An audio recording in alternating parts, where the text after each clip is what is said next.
Firstly, open your Pinterest account, Pinterest profile. Then you found a video to download. Here's a video you want to download. When you open your video, you found nothing to download, which is into your gallery.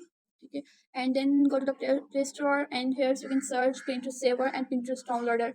Okay, then you download the Pinterest Downloader app, where you can easily download your Pinterest videos. Okay, then install this app. When this is installed, you can easily download Pinterest apps. Download is When this is downloaded, here's this download and open the interface of this app. Then go to the Pinterest and copy the link. When you copy the link,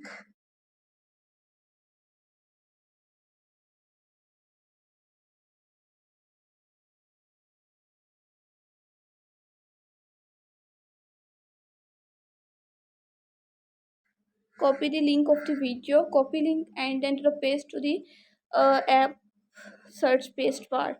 Here you can paste and allow settings, cancel this one and allow, and then download your video.